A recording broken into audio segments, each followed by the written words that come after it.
দাবানল অনেক কারণেই হতে পারে। যখন কোনো বনাঞ্চলে বৃষ্টিপাতের পরিমাণ কম থাকে তখন সামান্য যে কোনো কিছু থেকেই আগুন সৃষ্টি হতে পারে। তবে এই ক্ষেত্রে তুরস্কের ব্যাপার ভিন্ন। সেখানে বৃষ্টির পরিমাণ স্বাভাবিক, তাই অনেকের মনেই সন্দেহ সৃষ্টি হয়েছে যে কিভাবে আগুনের এই উৎপত্তি হলো। বর্তমানে শত্রু দেশের ক্ষতি করার জন্য বনে আগুন ধরিয়ে দেয়া নতুন কৌশল। তাই তুরস্কের সন্দেহ যে কেন সীমান্ত এলাকায় হঠাৎ করে এই আগুনের সৃষ্টি। সন্দেহের তীর ইসরায়েলের দিকে। যদিও তুরস্ক এটি সরাসরি বলেনি, তবে শীঘ্রই জানা যাবে। এদিকে তুরস্কের দক্ষিণ এবং পশ্চিমাঞ্চলীয় বনভূমিতে ছড়িয়ে পড়া দাবানল নেভাতে ইরান দমকল বিমান পাঠিয়েছে।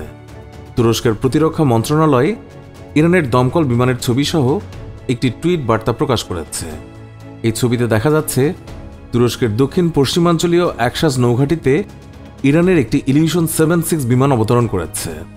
খবর তাসনিম নিউজের। তুর্কি প্রতিরক্ষা মন্ত্রণালয় বলছে ইরানের বিমানটি একসঙ্গে 30 টন পানি বহন করতে পারে। তুরস্কের প্রেসিডেন্ট রিসেপ তাইপ এরদোগান বলেছেন, আজারবাইজান, রাশিয়া, ইউক্রেন ও সর্বশেষ ইরান থেকে অগ্নি নির্বাপক বিমান এসে পৌঁছার পর দাবানল নেভানোর কাজ অনেকটা সহজ হয়েছে।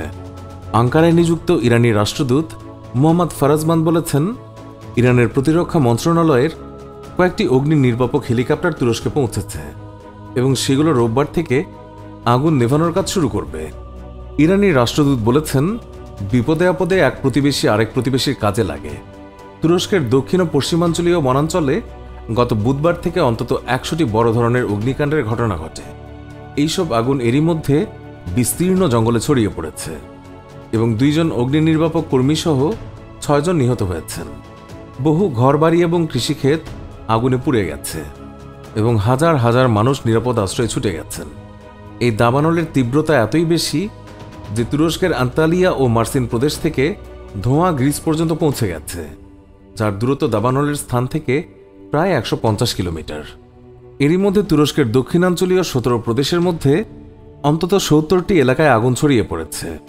পরিস্থিতির সবচেয়ে বেশি অবনতি হয়েছে আজিয়ান সাগর উপকূলবর্তী পর্যটন নগরী মারমারিসের।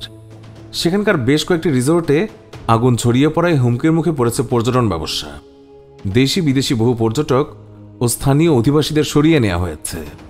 দেশি বিদেশি অগ্নি নির্বাপক 5টি বিমান, 45টি হেলিকপ্টার এবং ড্রোনের সহায়তায় আগুন নিয়ন্ত্রণের কাজ করে যাচ্ছে 1000-এরও বেশি দমকল কর্মী।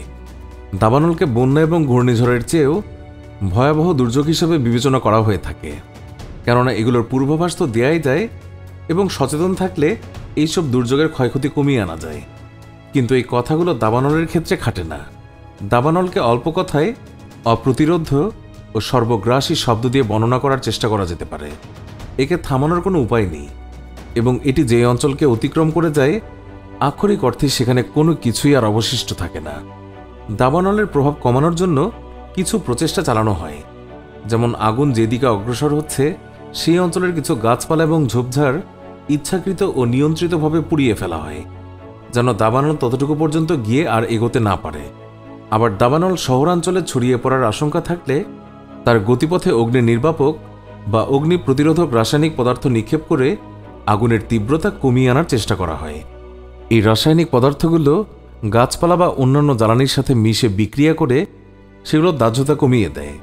ফলে দাবানলের বিশাল আকৃতি ও শক্তির কাছে প্রচেষ্টাগুলো বড়ই ক্ষীণ ও অক্ষমও বটে। এই প্রচেষ্টা বড়জোর দাবানল ছড়িয়ে পড়ার গতিকে কমিয়ে দিতে পারে, থামাতে পারে না মোটেই। মানুষকে অসহায়ের মতো অপেক্ষা করতে হয় কখন প্রাকৃতিকভাবেই এই দুর্যোগটি থামবে বলে।